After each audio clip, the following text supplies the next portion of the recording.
Bueno, buenos días. El día de hoy vamos a continuar con nuestra serie de charlas correspondientes al tercer bloque. El día de hoy vamos a conversar acerca de la segunda parte de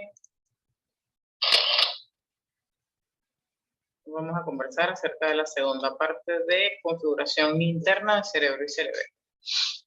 En la clase anterior nosotros conversamos acerca del telencéfalo, que es lo que finalmente va a dar a la formación de los hemisferios cerebrales. Entonces conversábamos de la distribución o la disposición de las fibras, donde íbamos a tener, de las sustancias inicialmente, donde íbamos a tener sustancia gris en la corteza y sustancia gris en la base, que eran los núcleos de la base. Igualmente hablamos de la sustancia blanca y de la disposición de sus fibras, donde se clasificó en 3 tipos de fibras, que fueron fibras de asociación, fibras comisurales y fibras de proyección. El día de hoy vamos a conversar de otras estructuras.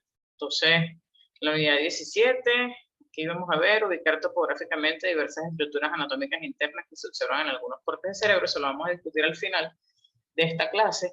Identificar los diversos tipos de fibras que conforman la sustancia blanca. Realmente eso lo revisamos en la primera parte de este tema. Reconocer la ubicación y principales relaciones de la sustancia gris interna de los hemisferios cerebrales y algunas de sus conexiones, cuando conversábamos de los ganglios de la base. Explicar la disposición de los núcleos del cerebro y su significación funcional y deducir algunas manifestaciones clínicas neurológicas frecuentes. Bueno, muy bien. Vamos a retomar, ¿verdad? Entonces, hablábamos de las divisiones generales del sistema nervioso central, que este cerebro se me dividía en telencéfalo, que estaba constituido por los hemisferios cerebrales, que fue lo que conversamos en la clase anterior, y que teníamos pendiente hacer el desarrollo del diencéfalo. Y el diencéfalo es esa parte impar medial que está muy íntimamente relacionada con los pedúnculos cerebrales, con los pedúnculos cerebrales, y este diencéfalo, vamos a acomodar aquí el puntero, y este diencéfalo se va a subdividir a su vez en tálamo, subtálamo, hipotálamo y epitálamo. Incluso para los que revisen el Carpenter, van a conseguir una quinta subdivisión que se llama metatálamo, pero el metatálamo después pasó a ser parte del tálamo propiamente dicho, porque estaba constituido por el pulvinar del tálamo y los cuerpos geniculados, que también son estructuras del tálamo. De manera que si lo leen nuevamente en el Carpenter, debo decir que esa quinta subdivisión del diencéfalo está ya proscrita, o sea, ya eso es historia de la anatomía. Ya nosotros hoy en día no hablamos de metatálamo, sino del tálamo y sus otras 3 subdivisiones que tenemos aquí mencionadas. Ok, entonces, vamos aquí un poquito, aquí, bien.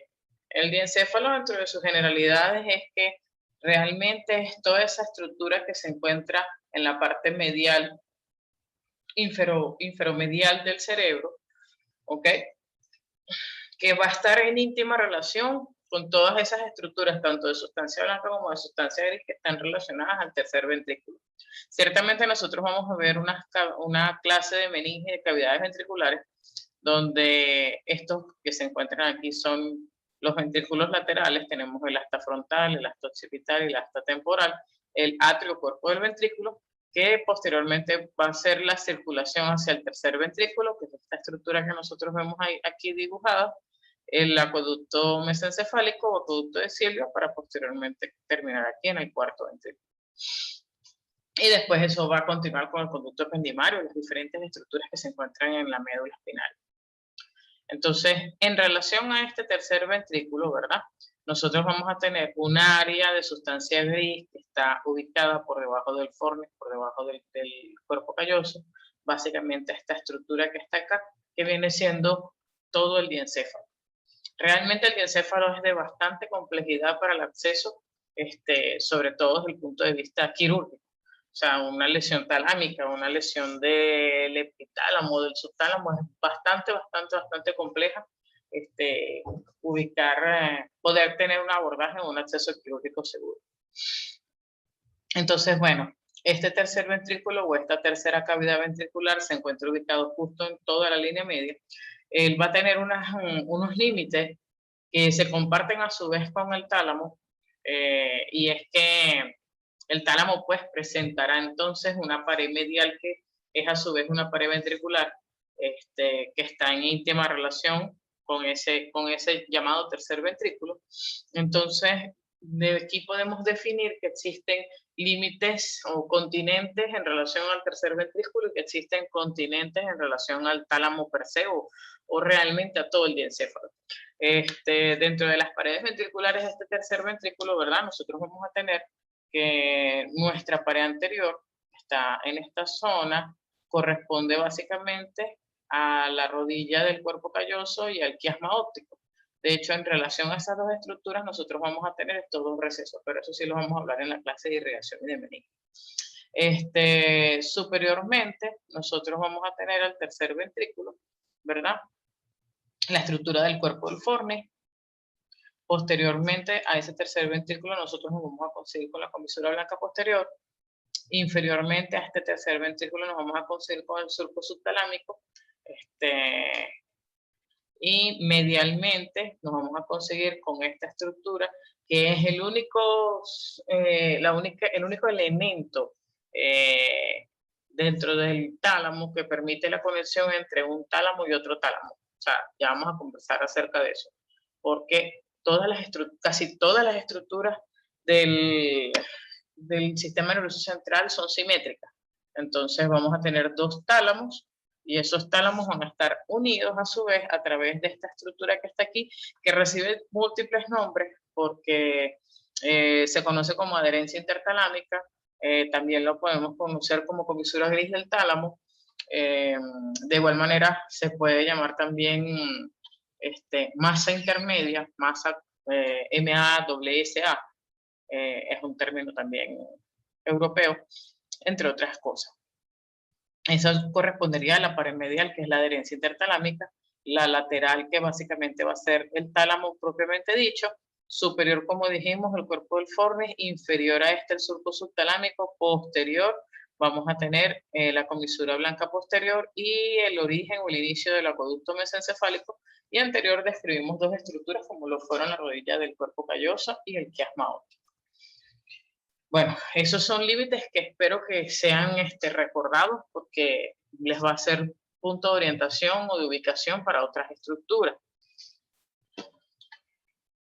Ok, entonces si nosotros tenemos que conversar acerca del tálamo, ¿verdad? Nosotros debemos de empezar por conferir que tiene una forma ovoidea, que existen dos tálamos, uno a cada lado, y que están unidos a través de la adherencia intertalámica, que forma parte del límite de esa pared medial del tercer ventrículo. Tiene forma puntiaguda en su extremo anterior y tiene forma completamente ovoidea hacia su extremo posterior. Se asemejan mucho a lo que corresponde a un balón de fútbol americano. Cada uno de estos hemitálamos va a tener unas zonas, ¿verdad? O unas hileras, unas porciones. Vamos a tener una cara, que es una cara en relación a los ventrículos laterales, y vamos a tener una cara que es una cara en relación a las conexiones que tiene con el mesencéfalo. Vamos a ver sustancia blanca que lo divide, ¿ok? Entonces, vamos en este corte coronal, esta sustancia blanca que es la lámina medular externa, que lo separa de los núcleos reticulares del tálamo, y vamos a tener una lámina medular interna, que es esta que está acá, que de hecho, si ustedes lo observan aquí, tiene una forma dispuesta, una disposición en forma de Y, donde lo que se encuentra entre la Y corresponde al... Bueno, tuvimos ciertos detalles anatómicos con respecto a la conectividad. Vamos a ver aquí, presentación con diapositiva. A ver acá, ok, muy bien, proseguimos. Conversábamos que la imagen, o sea, tiene una lámina medular interna que era en forma de Y y que lo que se encontraba entre la Y correspondía a la porción anterior Lo que se encuentra por fuera de la Y corresponde a la porción posterior, que es la más voluminosa, de hecho incluye la parte más achatada, que es voluminosa de la parte posterior, a lo cual se denomina el pulvinar y los cuerpos geniculados, y presenta una sustancia que está por dentro, o una hilera que está por dentro de la lámina medular interna, que está aquí identificada en azul, ojo, hasta la adherencia intertalámica, porque se comunicará también con su semejante contralateral que corresponde a la hilera medial o la porción medial. Entonces vamos a dividir a cada uno de estos hemitálamos, lo vamos a dividir a su vez en porción anterior, porción medial y porción posterior. ¿Okay? Entonces vamos a tener una serie de caras. La cara superior, ¿verdad? Que es la que está acá, va a estar en íntima relación con la estría medular del tálamo y con el cuerpo del núcleo caudado. La cara medial va a estar en íntima relación con el tercer ventrículo. La cara lateral va a estar prácticamente en íntima relación con la cápsula interna, tanto el brazo anterior como la rodilla y el brazo posterior. La cara anterior de este tálamo va a estar en íntima relación con las astas anteriores de los ventrículos laterales y también con la rodilla del cuerpo calloso. El asta posterior el extremo posterior del tálamo va a estar en íntima relación con el epitálamo, porque el epitálamo de hecho se encuentra posterior superior al tálamo, y también va a estar en íntima relación con estructuras del fornis, las estructuras posteriores del fornis, y va a tener también relación con el esplénido del cuerpo calloso en esta zona. Por eso que las estructuras posteriores del fornis vamos a tener los pilares posteriores del fornis, que a su vez van a terminar en la fimbria del hipocampo y va a proseguir con el hipocampo mayor. Y ¿qué más tenemos acá? No, bueno, ya básicamente es una estructura que por ser una estructura en 3D va a tener 6 extremos a relacionar, serían sus 4 caras y los 2 extremos. Ya conversamos de las láminas medulares. Muy bien. Esta estructura talámica, ¿verdad? Básicamente nosotros debemos de tomar en cuenta, y es que el tálamo per se tiene diferentes porciones que a su vez se dividen en diferentes núcleos, y estos núcleos van a servir de estaciones de relevo a las diferentes estructuras de la corteza cerebral. Entonces, el núcleo anterior, que es el que tenemos aquí entre la Y de esa lámina medular interna, básicamente tiene funciones muy relacionadas con los estados emocionales, con la corteza motora, con los mecanismos de memoria reciente, con la corteza prefrontal, pues, porque la corteza frontal también, además de la parte motora, ella controla comportamiento y controla también mecanismos de memoria. Y dentro de las otras estructuras que pudieran estar relacionadas aquí, también se habla acerca de la integración del sentido del olfato. Sin embargo, autores actuales establecen que los sentidos, los otros 4 sentidos, gusto, tacto, visión y audición, si tienen estaciones de relevo en el tálamo, excepto de la olfacción, en vista de que la olfacción fue uno de los primeros sentidos a desarrollar y que no estableció mecanismos de relevo en el tálamo. Otra de las cosas que también están con respecto al núcleo anterior, que está bien descrita, es el hecho de que esta zona, ¿verdad?, está en íntima relación con el sistema límbico y tiene funciones de autorregulación también con el hipotálamo. Con respecto a la porción medial, tenemos un gran núcleo que se llama el núcleo dorsomedial. Este núcleo tiene interrelaciones sobre todo con las estaciones de relevo desde el punto de vista también motor, desde el punto de vista de autorregulación. Realmente hay incluso zonas del tálamo que no están bien delimitadas o que no se conoce a ciencia cierta todavía sus funciones precisas. Y tenemos la porción lateral, que es toda esta que está acá.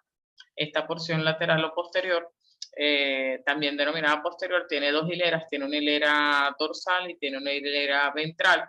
Dentro de las hileras ventrales tenemos 2 núcleos que son sumamente importantes con las estaciones de relevo de la sensibilidad somatoestésica y visceral, que corresponden a los núcleos ventroposterolaterales y ventroposteromediales del tálamo, que es prácticamente uno de los segmentos anatómicos más importantes del mismo.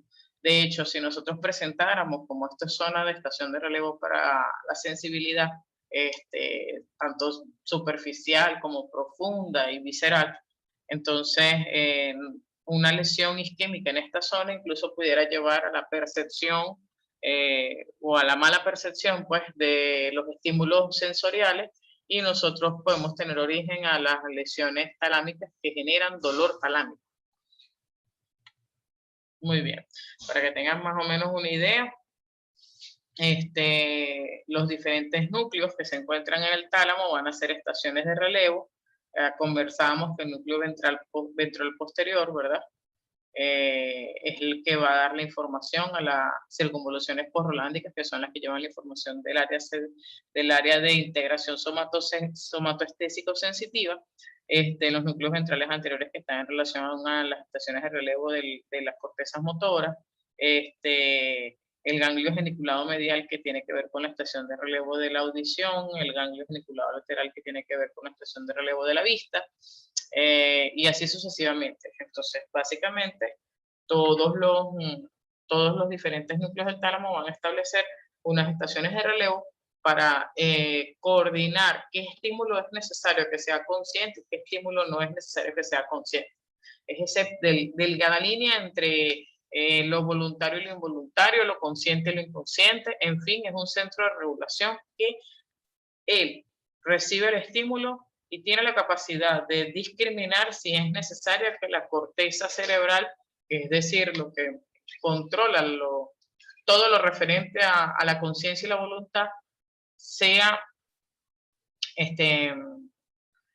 interrumpida o sea, ¿cómo le decimos nosotros? O sea notificada de un estímulo que de repente el tálamo no puede determinar qué va a hacer o hacia dónde debe llevar esa información. Muy bien, entonces fíjense, con respecto a lo que veníamos conversando, así como nosotros tenemos un homúnculo motor y un homúnculo sensitivo en la corteza cerebral, entonces en los núcleos ventroposterolateral y en el núcleo ventroposteromedial nosotros también podemos describir lo que se conoce como el homúnculo somatosensorial talámico. Entonces, el núcleo ventroposteromedial, ¿verdad? Es ese núcleo del tálamo que va a recibir las estaciones de relevo de toda la sensibilidad o todos los estímulos provenientes del nervio trigémino, y va también a atraer o a percibir todo lo referente a los estímulos con respecto a la vía gustativa. O sea que el centro de integración del gusto y también está involucrado en el núcleo ventroposteromedial, y el núcleo ventroposterolateral va a tener la zona de integración de toda la sensibilidad somatoestésica del cuello hacia abajo, en sentido cráneo-caudal. Muy bien, aquí nosotros tenemos piezas propias de nuestra sección, ¿verdad? Donde aquí hemos retirado prácticamente la circunvolución del cíngulo, la circunvolución calloso-marginal. Entonces estamos viendo acá parte de las cavidades ventriculares, e incluso aquí, si ustedes recuerdan las fibras de asociación, este es el fascículo longitudinal superior y estas indentaciones radiadas corresponderán a la corona radiada. Tenemos aquí entonces de los ganglios de la base el núcleo caudado, básicamente la cabeza, el núcleo caudado y parte del cuerpo. Esta estructura que está acá es lo que nosotros vamos a conocer como tálamo. Aquí tenemos parte de las estructuras del fornix, los pilares anteriores del cuerpo del fornix, que aquí sí ya está un poquito deteriorado. Y esto que está acá es el surco subtalámico, que me va a dividir de las estructuras inferiores del tálamo, porque entonces todo el diencéfalo son todas estas estructuras. Entonces, superiormente tendremos tálamo, anterior vamos a tener hipotálamo, inferoposterior vamos a tener al subtálamo. Muy bien. Entonces, proseguimos después, y una vez que este tálamo, porque del diencéfalo el tálamo constituye alrededor del 75-80% de todas las estructuras, o sea, de la masa que involucra todo el diencéfalo, entonces nos vamos a conseguir con el subtálamo. El subtálamo a encontrarlo, lo vamos a conseguir inferolateral, es decir, que hay dos subtálamos, claro, uno por debajo, unos inferiores y laterales al tálamo, ¿verdad? Todas estas estructuras que nosotros conseguimos en esta zona.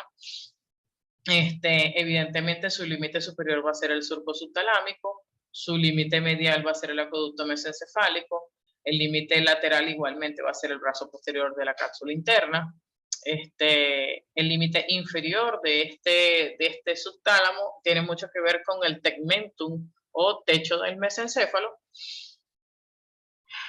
y anteriormente él se va a relacionar con el hipotálamo. Vamos a tener 5 componentes que están descritos en esta formación, como lo son el núcleo rojo, que es un prominente, de hecho se puede identificar hasta en las tomografías. Tenemos la sustancia negra, que adquiere ese color en función por los núcleos dopaminérgicos que se encuentran del tipo de neuronas que se encuentran allí.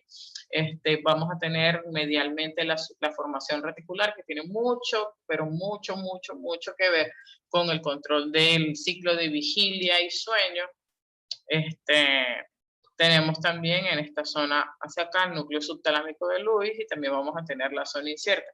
Realmente todo lo referente al subtálamo está íntimamente relacionado con la regulación de los ganglios de la base en función a los movimientos involuntarios.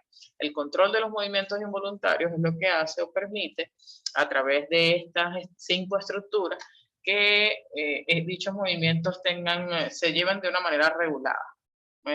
Sea algo más coordinado, a pesar de que no sea del plano consciente de nosotros, que el mismo sea una función que es la coordinación o la regulación de estos movimientos involuntarios.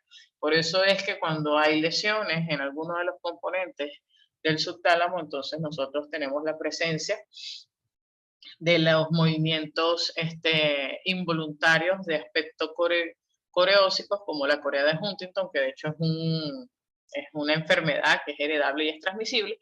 Y también tenemos los movimientos balísticos, que son también movimientos involuntarios muy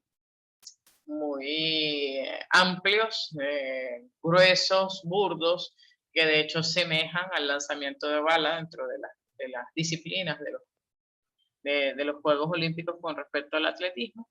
Y ese movimiento. Bueno, seguimos con problemas técnicos. Vamos a ver acá. Estábamos conversando acerca del hemibalismo, en donde nosotros conversábamos entonces que estas estructuras del núcleo subtalámico podían conllevar a la presencia de movimientos involuntarios, ya sea en tipo de corea o en tipo de hemibalismo, y lo relacionábamos con el desempeño de esta disciplina similar al atletismo. Muy bien. Cuando hablamos entonces de otras estructuras de este diencéfalo, tenemos que hacer referencia entonces al epitálamo.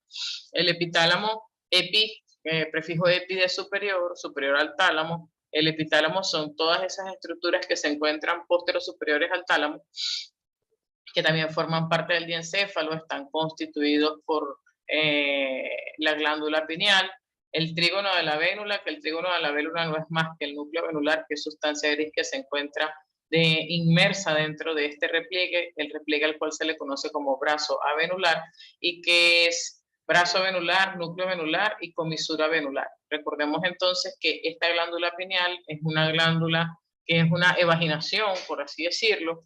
Tiene la particularidad que esa glándula pineal, que tiene solamente pinealocitos y algunas células de la glía, es como unas células que se encuentran en suspensión,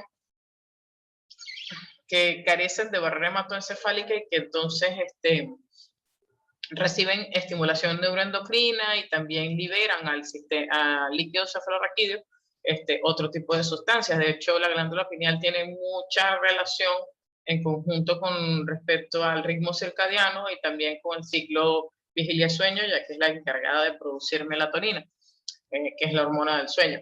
Otra de las cosas interesantes de la glándula pineal es que ella puede sufrir calcificaciones de la misma con respecto al paso del tiempo, o sea, como degeneración propia en función de los años y de la edad, y que al tener la calcificación de la misma, la liberación de melatonina no tiene esos efectos sobre el sistema nervioso central de manera generalizada, lo cual eso pudiera justificar o explicar por qué en los adultos mayores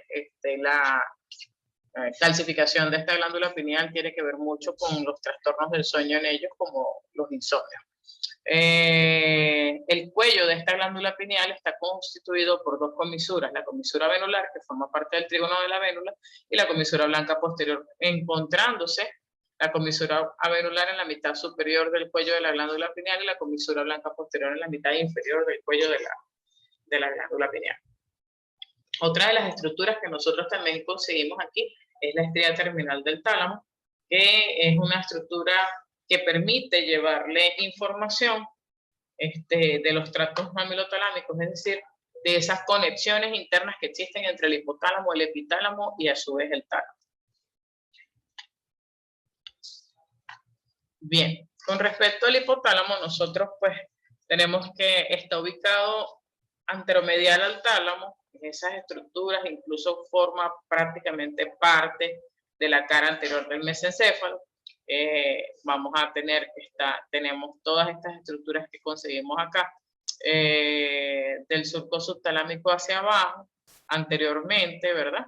Entonces nos vamos a conseguir con esa área que incluso algunos la llaman como área preóptica, porque está anterior al quiasma óptico.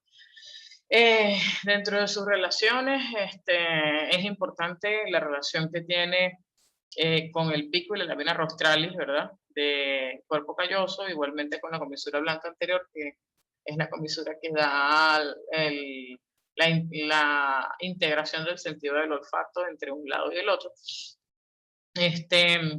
Vamos a tener inferiormente realmente el hipotálamo está en íntima relación con el seno esfenoidal.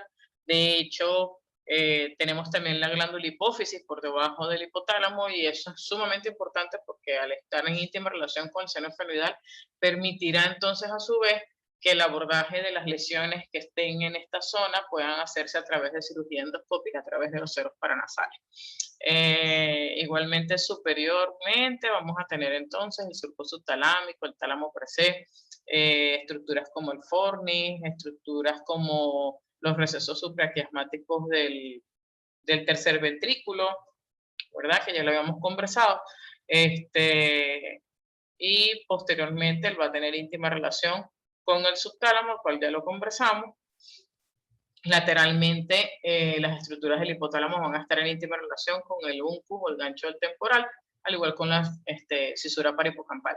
El hipotálamo tiene íntima relación con las estructuras del sistema límbico, es decir, con el área de Papez, el círculo de Papez que nosotros conversábamos ya en la configuración externa del cerebro y cerebelo.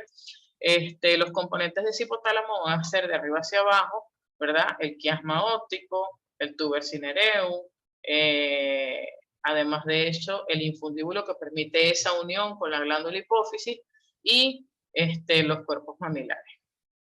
La función del hipotálamo muy amplia. La función del hipotálamo es muy amplia porque el hipotálamo es una de las estructuras del diencéfalo que tiene más antigüedad. Entonces, tiene mucha relación con respecto a toda la homeostasis corporal, porque él es el que involucra el control del metabolismo de los lípidos y los carbohidratos, sumamente importante para la producción de energía a nivel global de toda la economía del organismo. Dentro de otras de sus funciones que tenemos está el centro de regulación térmico, es decir, que él es el responsable del control de la temperatura. Así que cuando a nosotros nos da, por ejemplo, fiebre, quiere decir que hay sustancias que inhiben un poco ese control de la temperatura por parte de esta parte del diencéfalo. También tenemos como regulación el que tiene el centro de la saciedad, el centro del hambre y el centro de la sed. Entonces, todo lo referente a trastornos de ese tipo están ubicados en esta zona del sistema nervioso central. También tiene funciones en relación con las emociones. De hecho, el amor es la percepción o la percepción del amor está aquí. Y mi maestro Moscoso, que fue quien me dio estas clases, decía que nosotros no queríamos con el corazón, sino que nosotros amábamos con el hipotálamo, porque el hipotálamo era esa estructura del sistema nervioso central que nos permitía poder interpretar esas emociones por su gran relación que tiene con el sistema límbico. Entonces, correctamente, a partir de ahora, ustedes deben de decir, no te quiero con todo el corazón, sino te quiero con todo mi hipotálamo. Otra de las relaciones de las funciones que tiene esta gran zona que está aquí es todo lo que corresponde al control de la inervación autonómica. El hipotálamo también hace el control de la inervación parasimpática y simpática. En fin, yo creo que una lesión en esta zona realmente afectaría de manera muy grave y muy llamativa toda la economía del organismo. Bueno, ya con esto nosotros hablamos acerca de los cuatro elementos que están en el tálamo, en el diencéfalo, ¿verdad? Que ya conversábamos que era tálamo, epitálamo, subtálamo, hipotálamo. Y en función de esto, entonces, ya hemos hecho la descripción de las diferentes estructuras que nosotros conseguimos en todo el interior de este cerebro, ya sea por los hemisferios cerebrales y por el diencéfalo. Entonces, en este momento a nosotros nos corresponde establecer la ubicación de las estructuras en los diferentes cortes, porque realmente cuando usted esté en un área clínica superior donde necesite hacer la evaluación desde el punto de vista de la ubicación de lesiones que afecten a su paciente, entonces usted va a hacer una lectura de imágenes en función a dos estudios, como lo son las tomografías o las resonancias. Y en función a ellas, ¿qué es lo que usted va a ver? Usted no va a ver un cerebro en 3D, usted va a ver una serie de cortes, ¿verdad? Que le van a permitir, de acuerdo a la orientación de las estructuras, dónde está usted ubicado y qué es lo que usted debe de evaluar o qué es lo que usted espera conseguir en esos cortes. Entonces, los cortes están dirigidos en función a los ejes. Nosotros vamos a tener entonces tres tipos de cortes. Los cortes encefálicos, ¿verdad? Siempre les coloco aquí las estructuras del cuerpo estriado y de los ganglios de la base en conjunto con el tálamo que tenemos aquí dibujado en rojo para nosotros poder estar ubicados. Entonces, de acuerdo a los cortes encefálicos, vamos a mover otra vez esta que está acá. De acuerdo a los cortes encefálicos, nosotros vamos a tener un corte completamente sagital, al cual nosotros vamos a llamar el corte de Bichat, y pudiéramos, en función de este corte sagital, nosotros tener cortes parasagitales, es decir, más dirigidos hacia, este es un corte exacto en línea media, pero podemos tener cortes más dirigidos hacia las estructuras laterales de esos hemisferios cerebrales. Fíjense que este corte es un corte muy espectacular porque es un corte que nos permite identificar las diferentes partes del cuerpo calloso, que ya de hecho nosotros las revisamos en la configuración externa de cerebro y cerebelo. Vemos bastantes de las estructuras de este tercer ventrículo, partes de las cavidades ventriculares y, por supuesto, otras estructuras de ese tronco encefálico.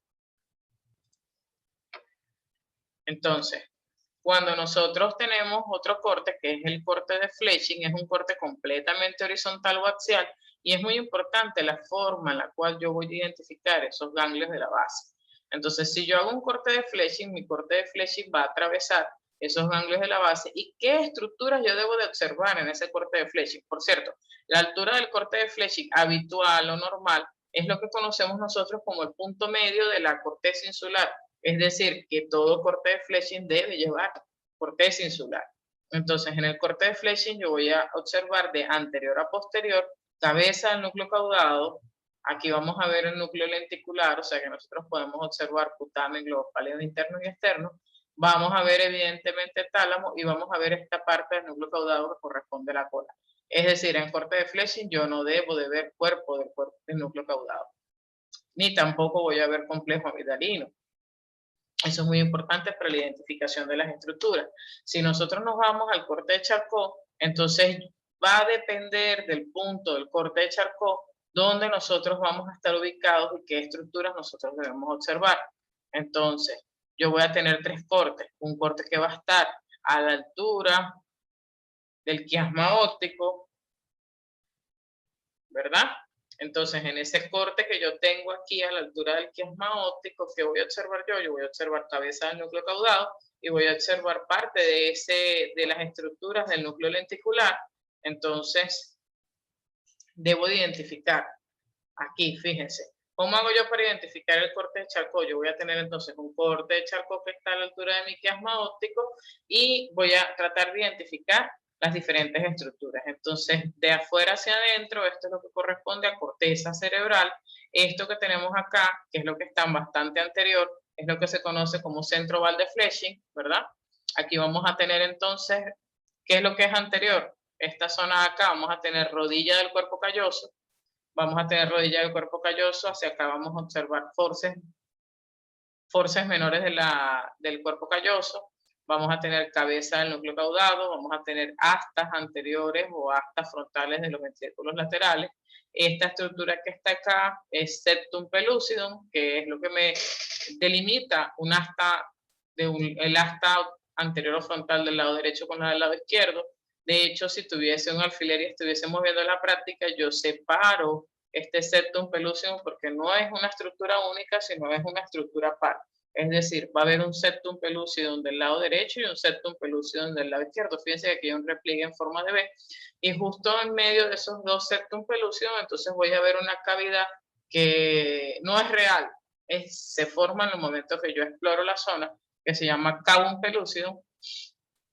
Y en función a esta cabeza del núcleo caudado, entonces nos vamos a conseguir posteriormente con esto, que es el brazo anterior de la cápsula interna, y esto que está acá, que es la parte más anterior del núcleo lenticular, que si ustedes notan, observan, nosotros allí no estamos viendo otras transiciones de color, o sea que aquí solamente estamos viendo putamen, es muy anterior, o sea, el globo pálido externo e interno deberían de ubicarse hacia acá, es decir, que en cortes más anteriores es que yo los voy a identificar. Entonces recordemos nuevamente aquí, vamos a tener entonces cabeza del núcleo caudado, brazo anterior de la cápsula interna, putamen.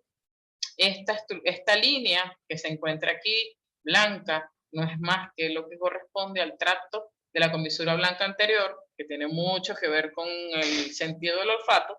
Y si ustedes son acuciosos, nosotros vamos a ver una transición aquí.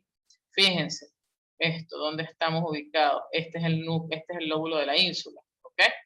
Este es el lóbulo de la ínsula. De hecho, aquí tenemos esta estructura que no es más que la arteria cerebral media que se está haciendo hacia el valle silviano para hacer sus diferentes divisiones. Y entonces en este corte de aquí donde tenemos corteza insular, entonces si lo vemos de medial a lateral va a ser, ¿verdad? Putamen, cápsula externa, porque la cápsula interna es esta que está acá, dijimos que era el brazo anterior de la cápsula interna, entonces tenemos cápsula externa, tenemos claustro o antemuro, que es la sustancia gris que se encuentra allí, tenemos cápsula extrema, corteza insular. Entonces, si yo les pido a ustedes que identifiquen al menos unos 10 estructuras que se encuentran en un corte de Charcot a la altura del quiasma óptico, pues ustedes pudieran hacerme una descripción detallada de todas esas estructuras. Eso es lo que se quiere, porque es lo que usted normalmente va a encontrar con un corte a esta altura y cómo usted va a reconocer esas estructuras, por ejemplo, a futuro cuando necesite interpretar un estudio imagenológico. Bien, si nos vamos al siguiente corte, ¿verdad? Entonces tenemos el segundo corte de Charcot que se encuentra a la altura, mire, esta estructura que está aquí, que ya la acabamos de ver en hipotálamo, que corresponde a los cuerpos mamilares.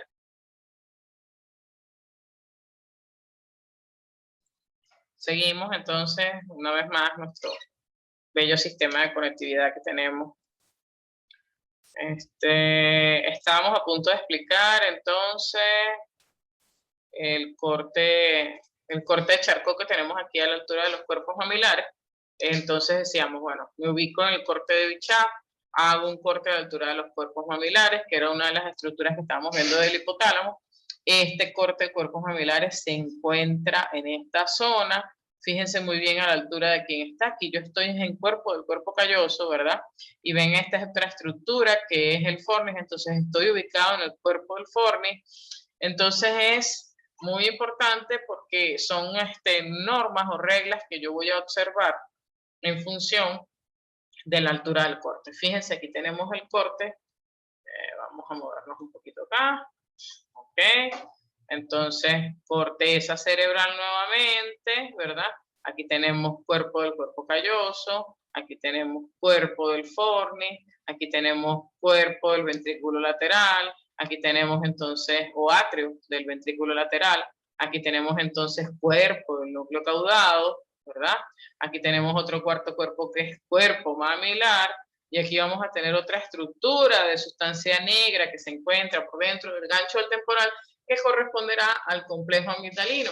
Entonces, si esas 5 estructuras se encuentran en ese corte, nosotros estamos entonces en el contexto de un corte de Charcot a la altura del cuerpo maxilar. Esas 5 estructuras no deben faltar. Si nosotros seguimos detallando un poco más, entonces esto será tálamo, pero fíjense, si yo me hago un poco más acucioso, esto que está acá será la lámina medular interna, aquí no se ve bien detallada la Y, aquí sí se ve un poquito más la Y, o sea que esto debería ser la porción anterior del tálamo. Sin embargo, son estructuras que sí requieren de una mejor, ¿cómo le digo yo? De una mejor impregnación desde el punto de vista de la tinción especial. O sea, en cerebros que son fijados en formol o en cerebros que son fijados en alcohol absoluto, realmente pocas veces vemos la diferenciación de las estructuras del tálamo. Pero nosotros podemos identificar que toda esta sustancia gris que se encuentra acá va a ser tálamo. Incluso pudiéramos conseguirnos con la adherencia intertalámica como una estructura también identificar en esta zona. Igualmente nosotros vamos a tener aquí cápsula interna, si ustedes se dan cuenta, ¿verdad? Y aquí nosotros vemos el núcleo lenticular y vemos ese núcleo lenticular ya con más detalle porque entonces ahí sí podemos identificar el globus pálido interno, el globus pálido externo y el putamen. O sea, no solamente el núcleo lenticular así grandotote. Igualmente podemos identificar la cápsula externa, el claustro bactemuro, la cápsula extrema, igualmente la corteza insular. Si nos venimos para acá, dependiendo, si ahí a veces, ¿verdad? Depende de la configuración de ese cerebro, nosotros podemos tener en ese corte, ¿verdad? No solamente el cuerpo, sino pudiéramos agarrar por acá el asta temporal de los ventrículos laterales y pudiéramos ver ahí otras estructuras como el hipocampo mayor o la fibra del hipocampo mayor, que son un poco interesantes de detallar en esa zona. Sin embargo, con que ustedes identifiquen todas las estructuras que mencionamos acá es más que suficiente. Y nos vamos entonces nosotros al corte más posterior que tenemos, que es el corte que se realiza en la lámina cuadrigémina, ¿ok? Entonces, fíjense, este corte realmente quedó un poco más posterior de lo esperado, pero no tengo una imagen de las estructuras que nosotros podemos.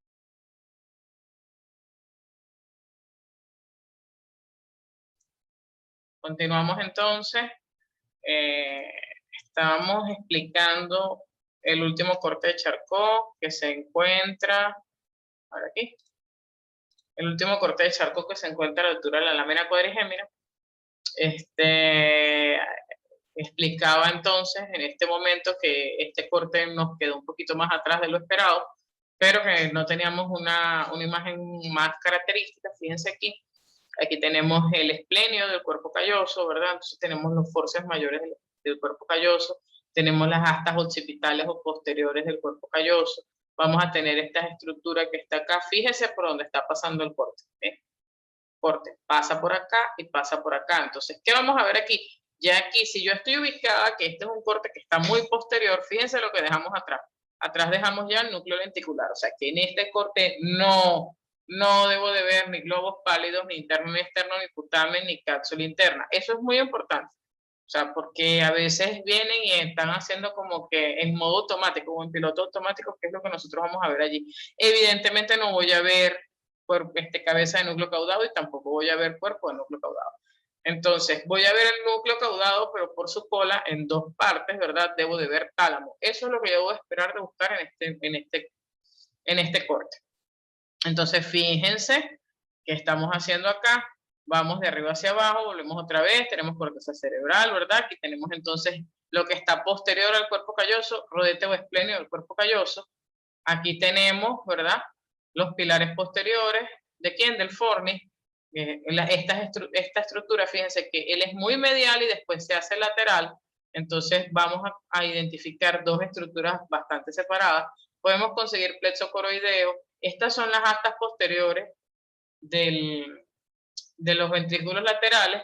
Aquí lateralmente en esa asta posterior vamos a ver sustancia gris, fíjense que aquí también lo observamos. Eso no es más que esta estructura que está acá, que es la cola del núcleo caudado. Aquí tenemos tálamo, básicamente lo que estamos viendo aquí es pulvinar del tálamo, ¿ok? Y aquí tenemos parte del asta temporal o lateral. Entonces fíjense lo que vamos a observar aquí. Aquí tenemos el hipocampo mayor y tenemos la fimbria del hipocampo mayor que está superior a él. Y aquí tenemos una estructura gris, una sustancia gris que tenemos aquí observando, que no es más que una de las partes terminales del cuerpo calloso, lo cual se denomina tapetum. Y aquí tenemos esto que está acá, no es más que la cisura calcarina, o sea que este es el asiento de la vía óptica, y esta masa, este tejido de sustancia blanca que está siendo empujada básicamente porque esa corteza calcarina que está haciendo cuerpo hacia el asta lateral o temporal de ese ventrículo lateral, muy en íntima relación con el hipocampo mayor, pues no es nada más que el hipocampo menor, o lo que en latín se conoce como calcar avis. ¿Ok? Básicamente esas son las estructuras. Aquí tenemos los tubérculos cuadrigéminos y esta estructura que nosotros estamos viendo acá, que no es más que el acueducto mesencefálico, o según su epónimo, como ustedes lo conocen, acueducto de Silvio, que es esta estructura que está acá, que permite el paso de la circulación del líquido cefalorraquídeo desde el tercer ventrículo hacia el cuarto ventrículo. Muy bien. Aquí vamos a ver las estructuras que nosotros podemos identificar en un corte de Flesching. Vamos a subir esta estructura para acá. Muy bien. Entonces nosotros vamos a tener corte de Flesching en el punto medio de la corteza insular, y entonces nosotros vamos a identificar todas estas estructuras. Vamos a ver, tenemos aquí rodilla del cuerpo calloso, centro semioval de Flesching, vamos a tener septum pelúcido, aquí silencio. Ok, nuevamente vamos a empezar a explicar el corte semioval de Flesching. A ver.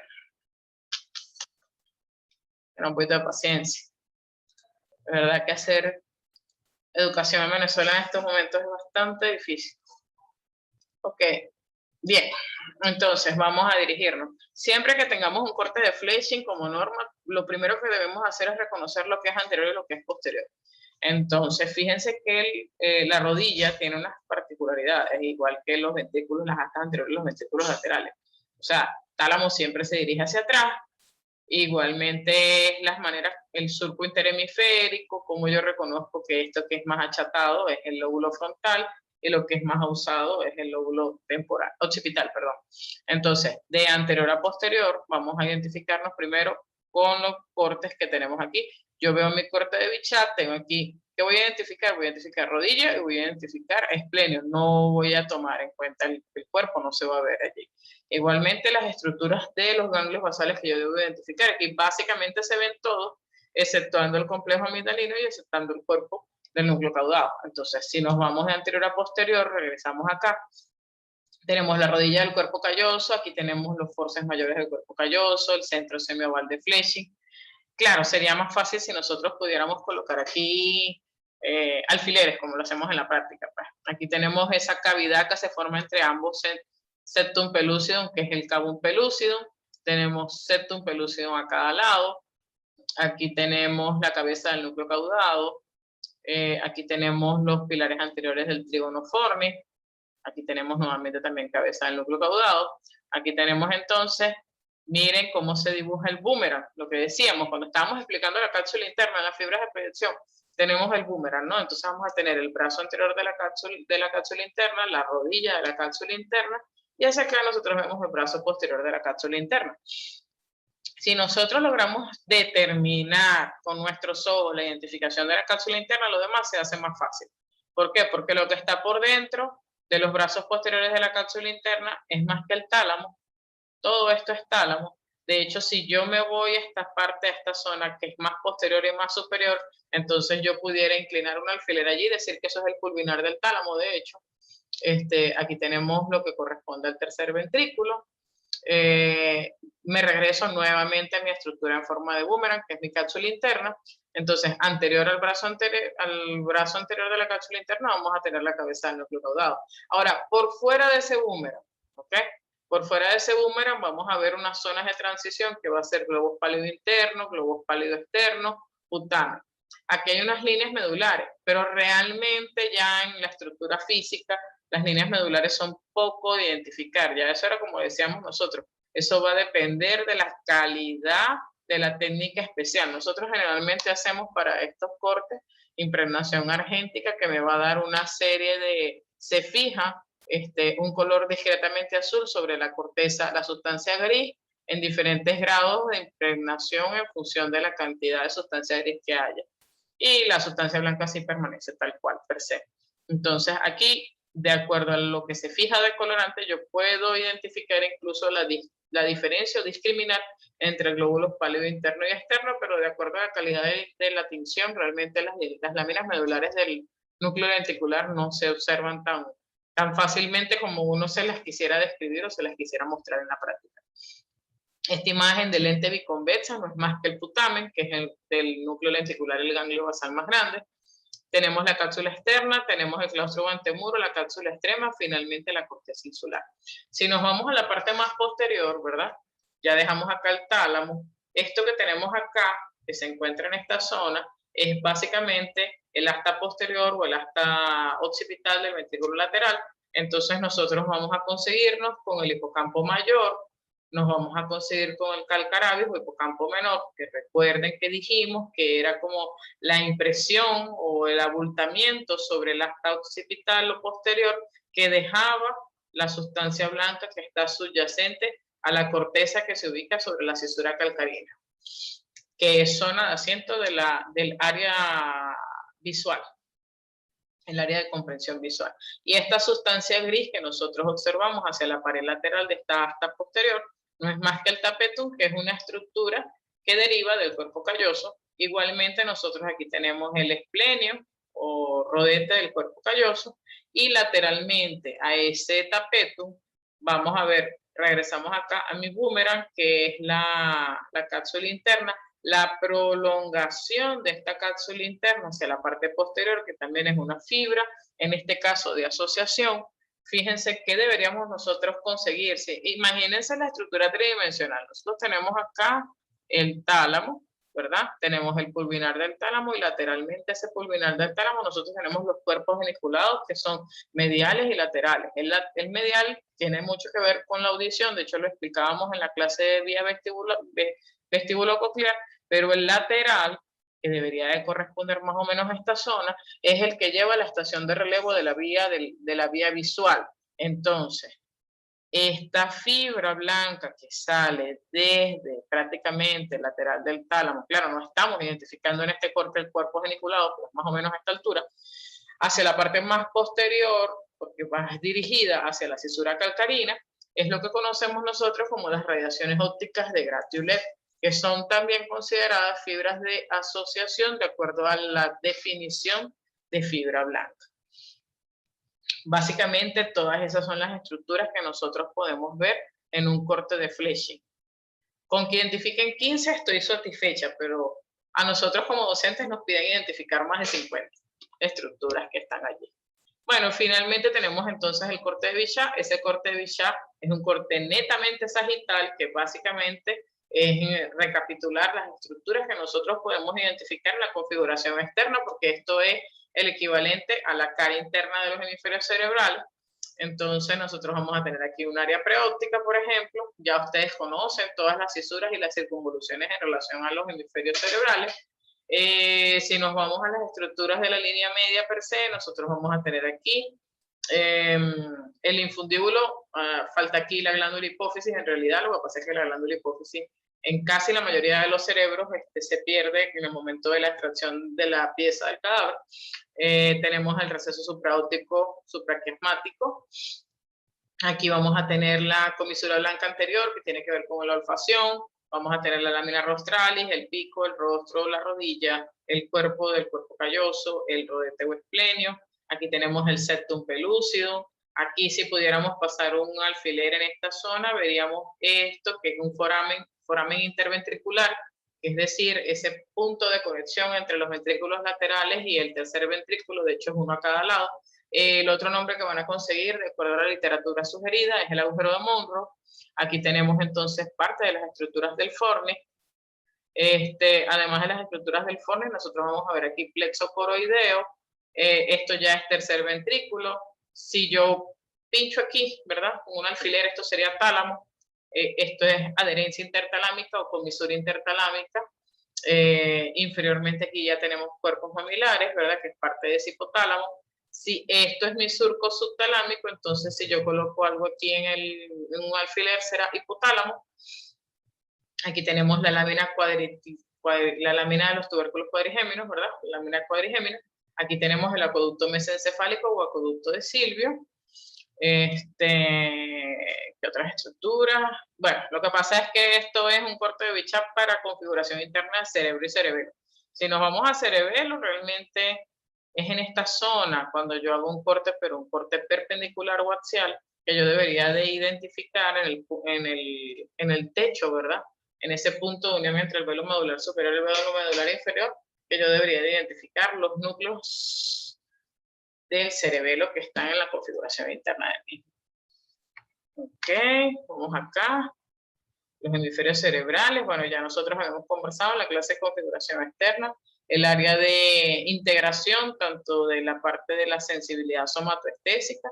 Fíjense que en esa sensibilidad somatoestésica también está la integración de los diferentes sentidos, en el caso del sentido del gusto, del sentido del tacto, y con respecto a la parte de la vía vestibular, la integración del equilibrio. También está por esa misma área somatoestésica primaria, que es la circunvolución postcentral o postrolándica o parietal ascendente, que son los tres nombres aceptados para esta área. Igualmente, el área motora, que va a ser el área prefrontal. Fíjense que esos homúnculos son como unos hombrecillos distorsionados, en donde nosotros vamos a tener para el músculo, para el motor, una alta discriminación con respecto a las habilidades del desarrollo de esa mano humana, que es una mano muy característica, porque uno de los avances con respecto de los primates en relación al Homo sapiens es el hecho de la precisión y de la pinza fina, que definitivamente va a marcar un paso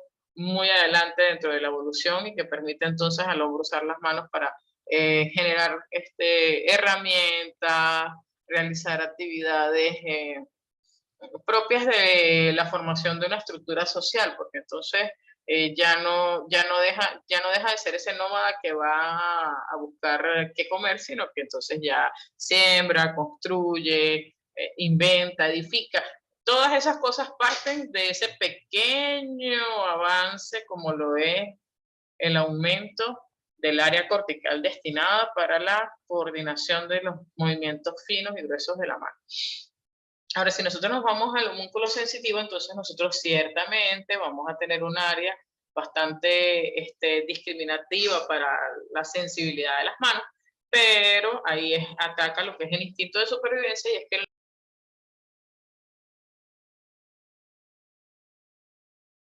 vamos a seguir acá. Estábamos hablando del interés clínico de los homúnculos. Ya acabamos de explicar que el homúnculo sensitivo tiene entonces, fíjense que en la distorsión del homúnculo, ¿verdad? Este homúnculo sensitivo dedica una gran área en relación al gusto y en relación a la sensibilidad de los orificios, pues, o sea, de la boca, de la lengua, de esa área de acá, de la orofaringe en general, porque de hecho nosotros desarrollamos reflejos de protección, como el reflejo tusígeno, por ejemplo, y eso tiene algo muy importante, porque es que nosotros, a diferencia de otros animales, pues no tenemos un desarrollo del olfato muy superior. De hecho, hemos perdido, hemos involucionado el olfato de nosotros en relación, por ejemplo, con los caninos o con algunas otras especies de mamíferos cuadrúpedos. Entonces, nuestro mecanismo de defensa básicamente está dado por el gusto. Nosotros podemos desarrollar mecanismos de defensa de alerta que nos ponen de acuerdo a las sustancias o los alimentos que ingerimos. Nosotros podemos determinar sabores que no se relacionan con comida, sino más bien con sustancias que nos puedan agredir a la economía del organismo, y entonces esta zona, desde el punto de vista de sensibilidad, está bastante desarrollada. Bueno, nuevamente con mi distinción acerca de la integración de ese cerebro, tanto del cerebro lógico como del cerebro creativo, que determinará finalmente la personalidad de cada una de las personas, Y bueno, ya lo que nos falta es un poquito nada más, sé que ha sido bastante densa esta clase, es con respecto al cerebelo. Nosotros, el cerebelo, como pequeño cerebro, pues vamos a tener sustancia gris y sustancia blanca. La sustancia gris va a estar dada en el punto más medial, o sea, el punto más superior o anterior a ese velo medular, esa tienda del cerebelo, ¿verdad? Que es lo que constituye el techo del cuarto ventrículo. En esta zona que estamos demarcando aquí, si yo hiciera un corte perpendicular, ¿verdad? Ese corte que me va a dividir la cara superior de la cara inferior del cerebelo, ahí nosotros vamos a conseguir las diferentes distribuciones de la sustancia gris de los núcleos del cerebelo. Entonces, al igual que el cerebelo va a tener sustancia gris en la corteza cerebelosa y vamos a tener sustancia gris en los núcleos del cerebelo. Y la sustancia blanca, a diferencia de la sustancia de los hemisferios cerebrales, no se va a distribuir, no se va a diferenciar en fibras de asociación, comisurales y de proyección, sino que aquí nosotros vamos a hablar de fibras aferentes, que son aquellas que salen del cerebelo, fibras eferentes, que son aquellas que llegan al cerebelo, y básicamente estas fibras se van a ubicar en los tres pedúnculos cerebelosos, tanto cerebeloso superior, medio e inferior, porque son las tres conexiones establecidas para nosotros llevar fibras o comunicaciones del cerebelo al cerebro, ya sea en el pedúnculo cerebeloso superior, del cerebelo al mesencéfalo, también a través del pedúnculo cerebeloso superior. Del pedúnculo cerebeloso medio será entonces el cerebelo a la protuberancia, y del pedúnculo cerebeloso inferior, que son las fibras aferentes que van del cerebelo al bulbo raquídeo o del cerebelo a la médula espinal. Es realmente fácil para nosotros orientarnos la dirección de estas fibras en sentido a los haces hacia donde se dirigen desde el punto de vista anatómico. Lo que llamamos nosotros entonces fibras eferentes son todas aquellas fibras que a través de estos mismos tres pedúnculos van a llegar. O sea, eso, por ejemplo, cuando nosotros conversábamos acerca de la vía vestibular en relación a las aferencias cerebelosas para el control del tono muscular, entonces explicábamos que de los núcleos vestibulares que estaban en el ala blanca externa, o sea, estamos hablando del piso, del triángulo vulvar, del piso del cuarto ventrículo, entonces esas eferencias cerebelosas llegaban a través del pedúnculo cerebeloso inferior. Es también un tema algo lógico, de acuerdo a donde yo describo un tracto de sustancia blanca de proyección que me va a comunicar áreas distantes de ese sistema nervioso central, entonces él va a llegar a esas eferencias saldrán de ese cerebelo en función de alguno de esos tres pedúnculos cerebrales. Cerebelosos, perdón. Y las fibras intrínsecas no es más que esa porción de sustancia blanca que permite entonces la comunicación entre la corteza cerebelosa con los ganglios de la base, o sea, con los núcleos centrales de ese cerebelo. Entonces nosotros vamos a tener, ¿verdad? Que vamos a tener el mismo número de núcleos cerebelosos, ¿verdad?